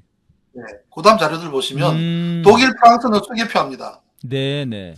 전자개표기를 사용하면 불법이고 위헌입니다. 그렇습니까? 헌법으로. 예. 메르켈 총리 아시죠? 예. 메르켈 총리 2002년에 메르켈 총리 동독 출신이고 핵 물리학 그 학자인데요. 네네. 메르켈 총리하고 그때 트리더 누굽니까? 있습니다. 예. 2002년 때 전자개표기를 독일은 1998년부터 전자개표기를 사용했거든요. 네. 그러다가 이제 2002년 때 일반 국민들이 이런 전자개표 시스템은 위헌이다. 어떤 시스템이든 우리 국민들이 전문 지식을 갖지 않은 일반 국민들이 검증할 수 있어야 된다라고 하는 논리로 위헌 제기를 했는데 독일의 헌법재판부에서 그걸 받아들입니다. 예. 전문적 지식이 없는 시민에 의해 투표의 핵심 과정과 개표 결과가 검증되는 것이 요구된다. 따라서 투명한 투표함을 사용해라. 투표함을 이동하면 불법이다라고 해서 불법이다. 그 이후로 수개표를 합니다. 예. 근데 그 다음 사진 보시면 예. 투명 투표함 이게 왜 필요하냐면요. 우리나라에서 투표해 보신 분들 가만히 한번 생각을 해 보십시오. 누구나 다 투표해 보신 분들은 저 투명 투표함이 아닌 상자 박스나 플라스틱 박스에다가 저걸 표를 집어넣었던 기억들이 다 있으실 겁니다. 다 그렇게 그러면 하죠. 손바닥 안에다가 투표 용지를 몇 장을 집어넣어도 모르잖아요, 그죠? 그리고 우리나라처럼 투표 용지를 쉽게 구할 수 있는 것도 없습니다. 선거 하루 전날 막 찍어가지고 샘플러도 찍어보고 하기 때문에 더군다나 중요한 건 뭡니까? 1년 번호가 없죠. 우리 투표 용지에는 1년 번호가 없습니다. 1년 번호가 없다는 것은 몇 장을 복사해서 집어넣어도 알 방법이 없다는 것과 똑같은 겁니다. 네. 그게 현재 안고 있는 고질적인 문제점이고요. 그리고 그러면 대한민국은 인구가 5,200만에 불과한데 프랑스는 인구가 6,800만이고요. 예. 독일은 인구가 8,300만입니다. 즉 유권자도 우리나라보다 더 많아요. 네네. 그럼에도 수개표를 한다는 거죠. 야. 수개표만큼 확실한 방법이 없다는 거죠. 지금 그러네요. 국정원이 개표 부정선거 문제 이슈를 들고 나온 지금 이 상황이라면 우리는 수개표 외에는 선택할 게 아무것도 없습니다. 만약에 전자적인 방식으로 개선했다 어쨌다 저쨌다 하는 얘기에 혹하거나 민주당이 그냥 용인하거나 넘어갔다가는 내년 총선 우리는 지옥을 보게 될 거라고 저는 생각합니다. 네. 어떤 검토도 할 수가 없습니다. 예. 예. 이거 좀 충격적입니다, 선생님. 근데 아까 선생님 이번에 며칠 전에 있었던 보궐선거에서 말입니다. 그러니까 선생님은 이게 20%대의 차이를 17%대로 낮춘 건 아니냐. 사실 이건 이제 의문을 던지는 것이긴 합니다만은 그럼 이게 국정원 데이터를 네네. 지금 정보 공개 청구를 했거든요. 예. 정보 공개 청구를 해서 아까 보셨던 개표 상황표 있지 않습니까? 네네. 그 개표 상황표만 입력해서 되는 게 아니라 시간대별로 입력을 해야 됩니다. 시간대별로. 그래서 시간의 흐름에 따라서 미분류표를 어떤 방식으로 분류했는지 데이터를 뽑아낼 겁니다. 네네. 그렇게 해야 그것이 자연적으로 나타난 현상인지 네네. 아니면 의도적으로 그렇게 만든 현상인지를 판단할 수 있을 것 같습니다. 현재로서 그에 대해서 미리 얘기하는 것은 조금 조심스럽습니다. 예. 그러니까 그게 국정원이 하루 전에 그런 얘기를 한 것이 그렇게 생각하면 선관위한테 이번에는 하지 마라라고 하는 것도 있겠지만은 또 하나는 좀 그렇게 뭔가 깨끗하게 하는 것처럼 하면서 그렇게 뒤에서는 그런 조정을 하려고 했던 건 아닌지. 자, 중요한 것은 네네. 이 이슈를 국정원이 제기함으로 인해서 네네. 다시 말해서 보수 집단 네. 지금 국감에서 국민의힘이 중앙선관위원장을 세워놓고 몰아치고 있잖아요. 네네. 어떻게 부정선거 시스템을 이렇게 놔둘 수가 있느냐? 어떻게 이렇게 부실 관리하느냐? 어허. 다 그치고 중앙선관위원장은 고개를 숙이고 있죠. 네. 이 그림을 한번 보십시오. 중앙선관위원장 노태학 위원장은 네. 문재인 정부 때 문재인 대통령이 임명한 김명수 대법원장이 네. 임명한 민주적인 인사로서 노태학 위원장이 현재 선거관리위원장이고 대법관입니다. 네. 그러니 민주당이 마치 자기들이 욕먹는 것처럼 같이 주눅 들어 있어요. 국민들이 보기에도 그렇습니다. 이게 뭐냐면요. 주객전도입니다. 주객전도. 예. 주인공, 누가 피해자인데 이 부정선거로 인해서 피해본 당사자인 민주당은 2012년 문재인 박근혜 때 개표 부정으로 패배했거나 지난 대선에서 윤석열 이재명 때 패배한 피해 당사자인 민주당이 네네. 마치 지금 이 부정선거에 자신들이 원인을 제공한 것처럼 고개 숙이고 있는 이 현상이 얼마나 웃기기 짝이 없는 것입니까? 다시 말해서 이렇게 중요한 이슈도 먼저 이슈를 던져버림으로 인해서 앞으로 시스템을 교체하거나 시스템을 새로운 걸 넣는 데에 주도권이 누구한테 갑니까? 네. 그리고 국힘당이 갔겠네요. 선관위에서 새로운 시스템을 갖추자고 하는데 지금 현재 선관위가 찍소리 못하고 따라갈 수밖에 없겠죠. 예. 그리고 더 중요한 것은 지적을 국정원으로부터 받았기 때문에 시스템을 하고 나서 마지막 최종적인 검증을 국정원으로부터 받아야 한다고 해도 이상할 것 하나도 없지요. 야. 자, 대한민국 국민들이 깜짝 놀랐던 사건 중에 하나가 우리나라에 그런 기계가 있다가 하죠. 동시에 200명을 동시에 도청을 할 수 있는 기가 막힌 기계를 도입했다라는 사실을 우리 국민들이 알게 됐죠. 우리나라 정보기관이 가지고 있는 IT 기술의 수준은 네네. 상상을 초월합니다. 네. 이번에도 그랬죠. 시스템 안에 봤더니 온라인이 가능하더라, 뭐가 가능하더라. 우리가 블루투스니 QR이니 뭐니 저 여러 가지 시스템들 가지고 갖다 놓고 하면 그 안에 어떤 칩이 어디 구석이 어떻게 있는지 알 수 있는 사람은 아무도 없습니다. 예. 기계를 써서는 안 된다. 그게 정답입니다. 네. 선거관리 업무에 있어서 우리가 선택하는 우리의 권리, 우리가 민주주의의 꽃으로서 선거를 하고 투표하고 개표하는 일은 예, 네. 우리가 직접 우리 손으로 해야 된다. 사실상 한번 생각해 보십시오. 어차피 투표하러 갈 때 투표장에 가보시면 여당 사람도 있고 야당 사람도 있지 않습니까? 네네. 그리고 민주 시민들도 얼마든지 참여할 수 있잖아요. 그죠? 그러면 그 사람들이 그 자리에서 개표하라 그러면 되는 거예요. 예. 굳이 그 다음 거 한번 보세요. 만약 수개표 한다면 하는 자료 한번 다시 한번 보시죠. 예. 만약 수개표를 한다면 대선의 경우 한두 시간 내에 전국 개표가 완료가 됩니다. 야. 그죠? 전국 투표소가 14,464곳에서 251군데로 이동하는 시간이 얼마나 걸리겠습니까? 첫 박스가 도착할 때부터 마지막 박스, 우리나라 대한민국 제일 마지막 박스는 검은도에 있습니다. 그 다음날 아침에 오거든요. 검은도는 밤에 배가 안 뜬대요. 검은도에는 사람이 없습니까? 거기서 민주성향 또는 여야 나눠서 검은도에서 개표해서 결과만 알려달라고 해도 되잖아요. 예, 시민 참관단도 같이 있고요. 굳이 박스를 옮겨야 되는 건 뭡니까? 자, 이렇게 옮겨서 그 다음 한번 보십시오. 전국에 평균 잡으면 14,464곳이 251곳으로 이동하면 57개 투표소 박스들이 한 군데로 다 이동하는 겁니다. 네. 이렇게 이동하다가 난 사고가 뭡니까? 열리고 뜯기고 찢어지고 도장이 누락되죠. 네네. 도장 누락된 거는 뭘 의미하냐면 박스가 통째로 바뀐 겁니다. 왜냐하면 도장을 찍어야 그날 참관한 사람들이 하루 일당을 받고 가서 밥을 먹습니다. 저녁에. 그런데 도장이 빠졌다? 박스가 통째로 바뀌었다는 뜻합니다. 어디서요? 옛날에 정동영 후보 강남에서 55개 박스 중에서 무려 28개가 열리고 뜯기고 찢기고 도장 없어진 걸 발견했잖아요. 이동을 하니까 사고가 나는 거예요.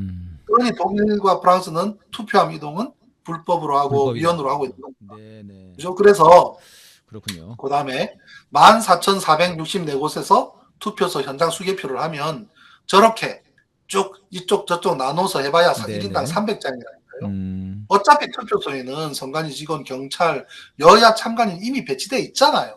그 자리에서 개표하라 이거예요. 그 자리에서 개표해서 알려달라 그러면 핸드폰으로 딱딱 찍어서 몇 투표소 결과 이렇다고 알려주면 되지 않습니까? 우리가 핸드폰으로 돈도 보내는데 저기서 전부 다 위에서 CCTV 돌리고 핸드폰으로 찍고 하면은 축제처럼 개표할 수 있지 않습니까? 예, 이렇게 예. CCTV에, 핸드폰에. 이런 시스템으로 하지 않으면 내년 총선 낭패 볼 것이다. 예. 큰 재앙이 올 것이다. 제가 그렇게 얘기하는 그러네. 예. 겁니다. 예, 대표님 제가 그 몇 가지 좀 궁금한 것 좀 여쭤보려고 합니다. 그 이번에 그 네. 국감 때 강병원 그 민주당 의원이 이 국정원이 보안 시스템을 조사하고 철수하면서 뭐 툴을 2개를 심어놨다고 이거를 선관위가 발견해서 삭제를 했다 뭐 이런 지적이 있었습니다. 이런 거는 네. 뭘까요 도대체? 뭔가 우리가 통상 컴퓨터 시스템에 툴을 심어놨다라고 할 때 전문적으로 백도어라는 얘기를 하는데, 백도어, 그건 뭐냐면 이제 그쪽에서 일어나는 일이 그쪽을 통해 가지고 쭉 주로 보이스피싱이나 그런 해커들 수로 쓰는 건데, 그런 것일 수도 있지만 네네. 뭔지는 확실하게 모르겠습니다만은, 아하. 아무튼 이러한 시스템 자체를 써서는 안 되고, 이번 시스템을 음. 국정원에서 이슈를 제기하고 문제를 제기했다는 것은 나중에 시스템을 구축 과정이나 최종적으로 점검하고 또는 보안 점검을 하고 하는 데에도 영향력을 미칠 가능성이 있기 때문에 그러네요. 민주당에서는 그에 대해서는 예, 전자개표기를 원천적으로 쓰지 않는 쪽으로 법제화하지 않으면 정말 큰일 네네. 나요. 오늘 정말 너무 네. 이 대담을 잘한 것 같습니다. 저도 정말 굉장히 충격을 너무 많이 받았고, 제가 좀 충격받은 것은 아까 그 말씀하신 표가 50대 50 정도로 나오면 미분류표도 그 정도로 나와야 정상인데 지난번에 작년 그 대선 개표를 보니까는 그렇지가 않네요. 네, 한쪽으로 윤석열 쪽으로도 많이 가네요. 이게 이상하네요. 이게. 네. 그리고 또 이제 저는 이제 박빙인 곳에서 이런 거를 많이 써먹지 않을까 그런 생각이 들었는데 선생님 말씀 네. 들어보니까 박빙이 아닌 지역에서 그냥 무대기로 할 수 있네요. 이게 보니까. 맞습니다. 네. 이게 굉장히 네. 충격적이다 이런 게 있고요.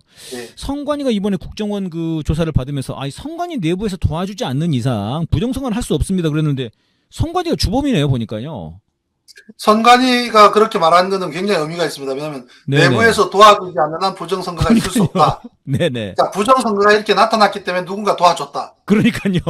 그래서 나왔죠? 예, 그걸 네네. 시토한 겁니다. 아까 자, 개표 그러면 이제 사무원만 봐도요. 예, 오늘 우리 대담을 마무리하면서 예예. 마지막 데이터를 보여드리고 싶은 것은, 예. 자, 그럼 전국적으로 네. 어떤 현상이 나타났는가, 네네. 전국 데이터를 쭉 보는 것으로 마무리하면 될 것 같습니다. 그래서 예. 전국 집계 분석. 우리나라는 지역마다 특정한 패턴이 있죠. 네네. 그죠? 자, 그럼 대충 어림 잡아서 수도권 박빙, 그죠? 네네. 서울, 경기 박빙이에요. 수도권 박빙. 그리고 저 강원도로 가면 어떻게 됩니까? 보수가 6대 4로 앞서죠. 예. 그죠? 충청도 가면은 충청, 대전 어느 정도 박빙. 그 때에 따라서는 55대 45로 이쪽 저쪽으로 가기도 해요. 충청, 네네. 대전은. 그죠? 그다음 경북으로 가면 어떻습니까? 7대 3. 그죠? 거의 7대 3. 또는 75대 30, 25. 그죠? 네네. 경북. 부산은 그보다 조금 낮죠. 65대 35 또는 6대 4. 그리고 저쪽 호남으로 가면 8대 2 또는 85대 15.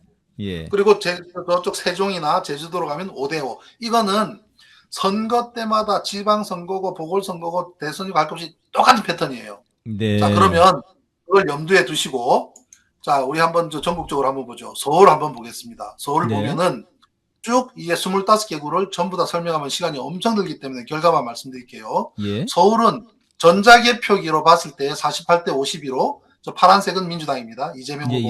52는 윤석열이에요. 네. 국짐. 그러면 48대 50입니다. 네네. 48대 50인데 오른쪽 미분류표만큼은 어떻게 분류했나 봤더니 45대 55로 분류했습니다. 마이너스 3 나오죠. 네. 48 빼기 45, 즉 이재명 후보는 마이너스 3%, 3% 정도 미분류표에서 손해를 봤다는 뜻이네요. 네네네. 자, 그럼 위에다 빨간 줄 친 거는 뭘까요? 빨간 줄 칠 때 보면 위에 제일 중요한 거 보면 전자개표기로는 52대 47로 이겼네, 그죠? 네네. 이재명 후보가. 그런데 미분류표는 46대 51로 오히려 지는 걸로 분류를 해놨다는 걸 의미합니다. 네. 중랑구, 도봉구, 노원구, 서대문구, 강서구, 구로구, 강천구, 관악구. 미분류를 요 8군데가 전자개표기는 이재명 후보가 많이 나왔는데 전자개표기가 예. 95%입니다. 95%. 95%의 예. 전자개표기로 이재명 후보가 앞섰는데도 5%의 미분류표에서는 윤석열을 더 많이 줬다는 통계가 저렇게 나오는 겁니다. 야. 자, 그러면은 그다음 경기도 볼까요? 네네. 경기도는 이로 둘로 나뉘는데요. 안산, 성남은 파란색을 칠했고 수원은 빨간색을 표시를 했는데 예, 예. 경기도는 자 그다음 경기 2를 한번 보세요. 네. 경기 2를 보면 저 맨 밑이 전체 통계 나오면 52대 48로 이재명 후보가 2% 앞선 곳이 경기도입니다. 예, 예. 경기도 전역에서 전자개표는 52대 48로 이재명 후보가 앞섰습니다. 네. 미분류표는 46대 54. 압도적으로 윤석열 후보한테 유리하게 분류를 해줬다는 거죠. 야. 그러다 보니 어떤 결과가 나왔는가? 용인구 파란 박스 돼 있죠? 예. 그 앞에 보면 바로 앞 페이지 보면 용인뿐만 아니라 저 앞쪽에 바로 앞에 경기 1, 아, 경기 1 성남 1을 아까. 보시면 네네. 안산 파란색이죠? 성남 네네. 파란색이죠? 네. 요 세 곳은 전자개표는 이겼는데 미분류표는 졌죠. 이것이 그대로 석 달 뒤 지방선거에 전자개표기에서는 앞섰는데 미분류표에서 진 거로 나타나서 시장이 바뀌었습니다. 대통령 선거 결과입니다. 이거는 대통령 선거 결과에서는 전국이 합산되기 때문에 별로 심각한지 모르지만 이게 지방선거나 총선으로 가게 되면 전자개표 이겼는데 미분류표 분류에서 결과가 뒤집어지는 것이 네네. 어떻게 현실화되는가를 말해줍니다. 성남 분당 같은 성남에는 4명 중에 3명이 민주당 의원이죠. 안산은 전원 다 4명 다 민주당 의원이고요. 용인도 4명 중에 3사람이 민주당 의원인데 이 의원들은 자신들의 운명이라는 것을 못 느끼고 있는 것 같아요. 전자개표 아무리 이기면 뭐 하냐는 얘기예요. 미분류표에서 뒤집어버리죠. 다른 곳은 그나마 그래도 전체적으로 합산하면 그렇지만 이것은 시장이 바뀌었다니까 시장이. 예. 네, 그래서 52대 48인데 46대 54로 분류를 했고 자 그다음 경기 2 봤죠. 인천 볼까요? 인천 네네. 보면 계양구 강화군 같은 경우가 그렇습니다. 55대 44로 압도적으로 예. 55대 45로 네. 압도적으로 이겼지만 미분류 분류한 거 보십시오. 47대 52로 분류해놨습니다. 인천 전체로 49대 51로 박빙. 네. 그죠? 그런데 미분류는 43대 57로 압도적으로 윤석열한테 유리하게 분류를 했더라. 라는 걸 의미합니다. 자, 인천입니다. 그 다음 강원. 네. 강원은 고향 삼척 이렇게 네모박스를 쳤습니다만 강원은 4대 6이죠. 그죠? 43대 56으로 강원도에서 비교적 선전했어요. 43대 56. 원래 40대 60이 맞는데 43대 56으로 선전했는데 미분류는 35대 65로 압도적인 편차로 분류를 했습니다. 왜냐하면 미분류표로 분류하고 나면 그다음 아무도 검증 안 하거든요. 저처럼 이 대선 이거를 무효소송을 제기하고 이 자료를 전량을 정보공개 청구로 입수한 다음에 한 달이 지나가기 전에 대선 무효소송을 했기 때문에 이렇게 공개해서 보도를 수 있는 겁니다. 그러시군요. 이거 그냥 모르고 지나간 것이 그러네요. 그 이전의 대선들은 그냥 지나가 버린 거예요. 이렇게 분류를 해놓고. 이거 뭐 화나지 않겠습니까? 누가? 화가 납니다. 강원도가 이렇습니다.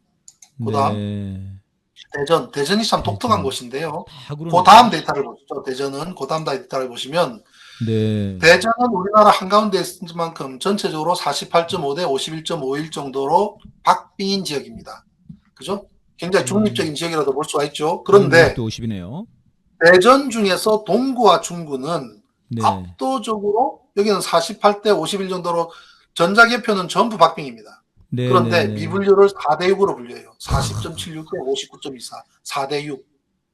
동구와 중구는 4대 6으로 분류를 하고 서구와 유성구는 거의 5대 5 수준으로 이거는 45대 55 수준이네요.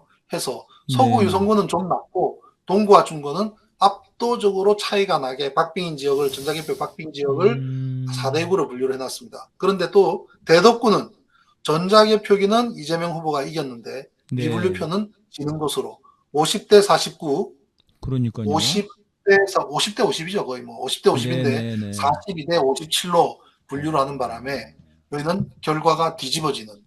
그래서 전체적으로 이 대전 지역이 전자개표기를 이용해서 장난칠 수 있는 모든 것이 다 드러난 상징적인 곳이기 때문에 이렇게 칼라링을 해서 전자개표기 승리했으나 미분류표 패배한 지역까지 포괄을 해서 그렇습니다.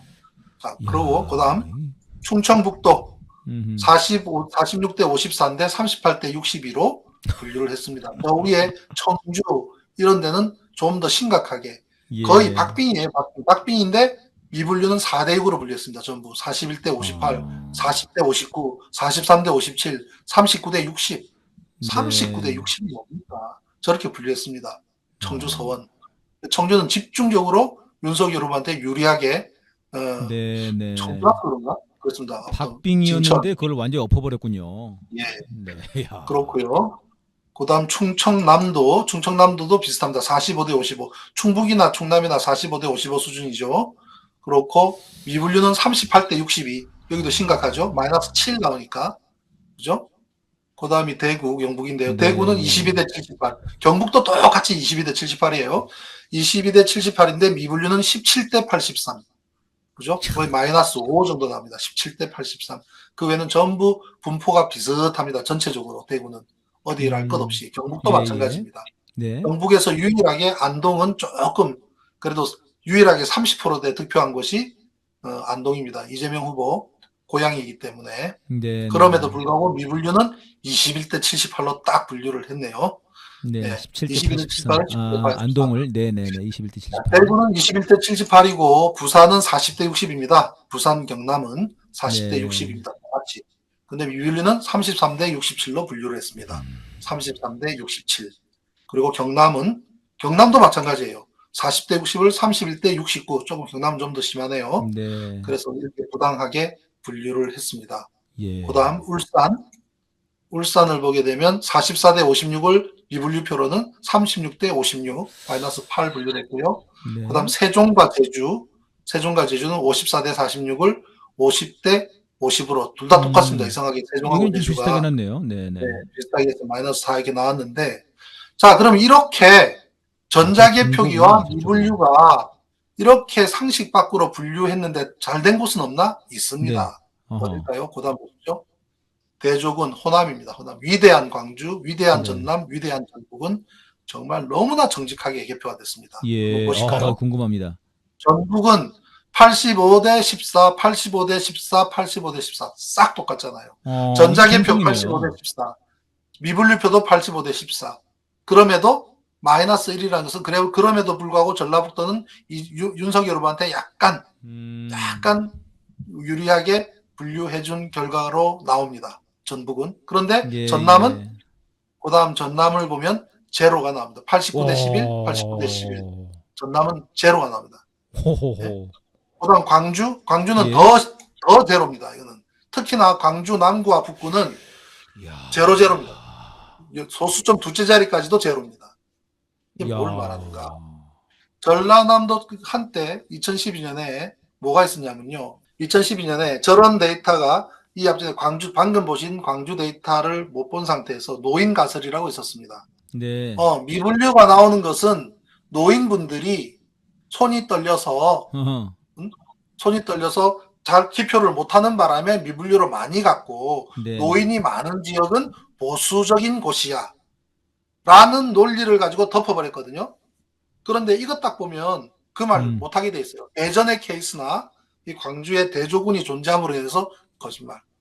그러면 왜 광주, 전남, 전북은 저렇게 정직하게 조합적으로 확률적으로 모집단과 부분 집단이 통계가 저렇게 정확하게 나올 수가 있는가? 저는 두 가지라고 봅니다. 네. 첫째는 저러한 미분류 조작과 관련된 지시가 암묵적인 지시라더라도 저런 지시가 없었을 가능성 하나, 두 번째는 있었지만 거부했을 가능성. 이 두 가지 외에는 제 머리로 생각할 수 있는 것은 없습니다. 지시를 받은 분이 있다면 그분이 좀 양심선을 해주시면 좋겠는데요. 그러면 그다음 데이터 한번 보시죠. 예. 네. 대전, 중구, 서구, 유성구직인데 제가 대전을 딱 찍은 것은 우리나라 한 중앙부에 있고 박빙 지역이기 때문에 그냥 대전을 한번 확 찍어서 그다음 한번 대전 동구만 한번 분석을 해보겠습니다. 그다음 보면 어떻게 되냐면 붉은 색깔이죠. 이게 뭘 의미하냐면 대전 동구에는 80개의 데이터가 존재합니다. 즉 투표구가 80군데입니다. 대전 동구는 투표 박스가 80개가 발생했고 80군데에서 투표하셨다는 거예요. 그런데 그중에 무려 71개 데이터, 71개 박스에 대해서 윤석열 후보한테 유리하게 분류를 해줬기 때문에 저 도표 가운데 제일 오른쪽에 뭐가 있는지 아십니까? 지금 보이지도 않죠. 제일 오른쪽에는 저 개표 상황표를 분류한 당사자의 이름이 저기 적혀 있습니다. 각각 이름에 따라서 어떻게 다른지를 분류하기 위해서 이름을 다 집어넣어서 분석을 해봤더니 홍보도 다르고 인격증 다르더란 거예요. 그래서 제가 샘플로 울산과 마산, 울산의 개표 사무원과 마산의 개표 사무원들 중에서 악의적으로 100% 자기가 분류한 14장 모두 다 편차가 크게 윤석열한테 유리하도록 분류해준 케이스만을 골라서 제가 고발을 해봤거든요. 결과가 어떻게 된지 아십니까? 했더니 경찰이 수사를 했어요. 저도 가서 네. 조사를 받았습니다. 네. 조사를 했는데 불러서 물어봤더니 자기는 있는 대로 사실대로 분류했다는 거예요. 끝. 그러면 이걸 할 수 있는 방법은 그래서 개표 투표용지를 전량 다 내놔라고 제가 요구한 거예요. 예, 대통령 네, 검증 네. 가능, 얼마든지 검증 가능합니다. 그래서 그걸 달라고 요청을 했는데 중앙선관위는 일고의 가치도 없다고 안 주려고 애를 쓰죠. 자신 있으면 주면 될 거 아니에요. 그렇죠. 그렇잖아요. 간단하죠. 네, 간단하죠. 대전동과 무려 80.7% 편중 분류율. 100개의 데이터 가운데 이재명 후보한테 유리한 데이터는 6장밖에 없고 80개 데이터 가운데 71장이 윤석열 후보한테 유리하고 3장은 아예 미분류표가 발생하지 않는 거소라든지 잘못된 투표라든지 이런 것들은 미분류표가 발생하지 않기 때문에 제로. 3장을 빼고 나면 77개 중에서 71가 유리하게 무려 88.7% 88.7% 편집되게 윤석열 후보한테 유리하게 해줬더라는 거죠. 그럼 그 다음 거 보시죠. 대전 전체는 어떻게 되는가? 대전 전체 80.8%. 전체적으로 데이터가 468개 중에 무려 378개를 윤석열 후보한테 유리하게 분류해서 80.8%. 그럼 경기도 궁금하죠? 경기도. 그 다음 82% 경기도 전체에서 82%에 달한 윤석열 후보한테 유리하게 미분류표를 불편중되게 분류해 줬더라. 그다음 서울 73.2%. 그다음 전국적으로 74.2%를 윤석열 후보한테 유리하게 나누어져서 결과적으로 대선의 결과에 영향을 미치게 됐다라는 것을 의미합니다. 이 미분류표가 이렇게 됐다 이런 말씀이신 거잖아요, 지금 그죠? 그렇죠. 그래서 저 밑에 보시면은 아까 봤던 검증이 가능한가 부분에서 그럼 이거를 지금 대선 무효 소송을 통해서 제가 지금 이걸 자료를 검증하겠다고 했을 때에 과연 검증이 가능한가? 가능합니다. 어떻게 가능하냐면 투표용지 전량을 장충체육관이 됐든 다 모아달라고 제가 요구했습니다. 그러면 투표용지가 3,400만 장이 쌓이겠죠. 그 다음에 이미지 스캔 파일이 있습니다. 이미지 스캔 파일은 뭐냐면 투표용지가 처음에 전자개표기를 통과할 때 이미지를 착각 찍습니다. 그거는 이미지 스캔 파일로 존재하죠. 전 전산 파일입니다. 저거를 전량 대비를 해버리면 됩니다. 문제가 있는 거를.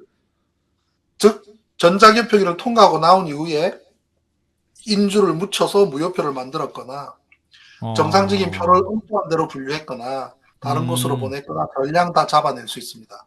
그래서 전자개표기까지 일정량을 줘서 테스트한 다음에 전수조사를 하겠다고 요구한 것이 지금의 대선 무효 소송입니다. 그거를 대법원이 기각시킨다고 한다면 엄청난 압력이 대법원으로 갔다고밖에 볼 수가 없는 것이고 중앙선관위가 저기 응하지 않는다고 한다면 이미지 스캔 파일을 감출 이유가 뭐가 있습니까? 자, 100명이 투표를 했는데 그 투표용지에는 사람 이름이 없어요. 무기명이다. 자. 1년 번호도 없어요. 지금 아무나 텅 빈 종이에 도장 하나 찍는 거 말고는 아무도 없습니다. 그걸 스캔한 파일을 공개하는 것이 왜 부담스럽죠? 홍길동이 100표 중에 홍길동이 51표를 받았고 임꺽정이 49표를 받았다고 하니 그 100장을 스캔한 파일을 공개해도 나쁠 거 하나 없잖아요. 맞죠? 그런데 왜 감춥니까? 문제가 있기 때문에 감출 이유가 없죠. 감출 이유가 없죠. 자, 그러면 새로운 시스템은 어떻게 될까요? 새로운 시스템은 이미지 스캔하기 전에 안에서 작업해버리면 이미지 스캔하고 나면 그죠? 우리가 전자기적인 방식이 무서운 것은 앞으로는 이미지 스캔 파일 공개할게 자신 있어. 투표용지 마음대로 봐. 다 열어줄게. 그런데 그것이 기계를 바깥으로 토출되기 전에 내부에서 뭔 일이 있었는지 누가 압니까? 그거 뜯어보자고 할 사람이 있습니까? 끔찍하네요. 끔찍하죠. 이 끔찍한 것을 막기 위해서는 이제 우리는 전자개표기와 빠이빠이 해야 됩니다. 굿바이 해야 됩니다. 전자개표기를 사용해서는 안 됩니다. 내년 총선 지금 중앙선관위원장 머리 푹 숙이고 송구하다. 네네. 대법관님이 우리 사법부에서 판사님이 올라갈 수 있는 최고봉이 대법관 아닙니까? 뭐가 궁금하다고 거기 가서 아르바이트 하시냐고요. 우리나라 최고위직 아르바이트 아닙니까? 네네. 임시직 창피하지도 않으시냐고요. 네? 왜 거기 가서 임시직 소리를 듣냐고요. 비상임. 네네. CEO를 제대로 하려 그러면 완벽하게 장악을 해야죠. 그러다 보니 사무총장이 실세네. 사무총장이 누굽니까? 윤집단의 친구 아닙니까? 예예. 아, 사무총장이 친구군요. 중앙선관위원장하고는 네네. 중앙선관위원장하고는 동기입니다. 연수원 동기, 아. 사법고시 동기, 그리고 연세는 3살이나 많으세요, 그분이. 59년생. 선관위원장님이? 김영수 대법원장하고 동갑이었고, 59년생. 예. 중앙선관위원장은 62년생. 지금 노태학 위원장님은 한양대 다니면서 재학 중에 사법고시가 됐기 때문에 3살이나 적으신 분이에요. 그러면 중앙선관위원장이 더구나 비상임인데다가 보고받을 것도 별로 없고 기현으로 물러나는 거잖아요. 실세가 누군데? 윤집단 대학 동기네. 네. 왜 사무총장에 그런 사람을 앉혔는가? 네, 진지하게 네, 고민해봐야 돼요. 네. 왜 이 시점에 국정원에서 대선 이슈를 가지고 나왔는가 알아봐야 되고 예. 왜 하루 종일 그 문제를 해서 결국 이 시스템에 문제 있다는 것을 국감까지 가지고 가서 국감에서 국짐 후보들이 오히려 다그치고 있고 민주당은 죄진 것처럼 있는 이 상황이 도대체 뭐냐고요.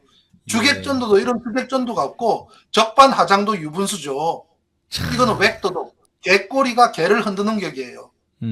이런 꼴을 지금 우리가 매일같이 목도하고 있는 겁니다. 지금. 예. 저런 기계는 써서는 안 되는 겁니다. 안 된다. 네. 우리 혹시 ATM 기계에서 네네. ATM 기계에서 돈을 뽑는데 100만 원을 뽑겠다고 예예. 5만 원짜리 20장을 찍었는데 그중에 한두 장이 만 원짜리가 나왔다? 아, 큰일 나죠. 아마 창구에다가 돈 던져버릴 거예요. 그죠? 예예. 수능에서 채점하는데 1번을 2번으로 채점했다? 학부모들이 가만두겠습니까? 그렇습니다. 교육위원회 가가지고 교육부 가서 아마 불질러 버릴 겁니다. 예예. 근데 왜 대통령 선거는 저런 시스템을 써도 되느냐는 거예요. 네네. 그죠? 사무총장이 선관위원장보다 네. 나이가 많고 나이도 대통령 많고 대학 동기예요. 권력도 많고 그렇군요. 야, 왜 그 자리에 왔는지 진지하게 네네. 고민을 해봐야 돼요. 우리 민주당은 재미있겠네요. 정말 고민해봐야 돼요. 예, 이제 오늘 대담을 마무리해야 될 시간입니다. 내년에 이제 총선이 있는 해입니다. 윤석열 정부가 들어선 지 지금 이제 1년 반 정도 돼가고 있습니까? 이번 달이 여러분 이태원 참사가 일어났던 바로 그 해입니다. 지금 윤석열 정권 이후로 대형 사고가 지금 터지는 것이 아주 그냥 걷잡을 수 없이 지금 터지고 있습니다. 그러면 내년 총선에서 국민들로부터 심판을 받는 것은 이제 당연한 그런 일인데요. 지금 저들은 그 할 수 있는 모든 수단들을 동원할 것이다. 이런 우려가 있는 와중에 이번에 지금 이제 이 국정원에 이 소위 말하는 부정선거 논란 이게 지금 일어났습니다.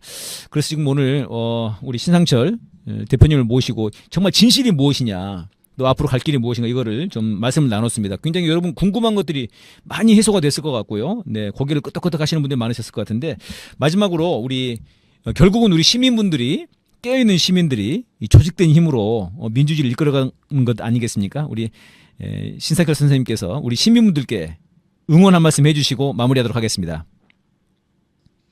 이제 내년 4월 총선을 앞두고 지금 이 이슈가 나왔다는 것은 굉장히 중요한 의미를 갖습니다. 우리는 전자개표기를 거부해야 됩니다. 전자개표기를 이용해서 개표를 하는 한 투표 결과와 투표와 개표가 다르게 됩니다. 그런 말을 했죠. 그죠? 스탈린이 했습니까? 선거가 결정하는 것이 아니라 개표가 결정한다고요. 그걸 보지 않으려면 우리는 반드시 수개표를 쟁취해야 됩니다. 전자개표기를 없애야 됩니다. 우리가 내년 총선까지 열심히 운동해야 될 것은 전자개표기를 사용하지 않는, 전자개표기를 폐지하는 운동을 해야 되겠습니다. 고맙습니다. 예, 고맙습니다. 우리가 윤석열 정권을 심판을 해야 되는데요. 네, 투표로도 심판하고 촛불로도 심판해야 되는데 개표로도 심판을 해야 되겠습니다. 여러분, 시민 여러분 함께 힘을 모아서 윤석열 정권을 심판했으면 좋겠습니다. 신상철 선생님 고맙습니다. 고맙습니다. 감사합니다. 예, 들어가십시오. 고맙습니다, 여러분.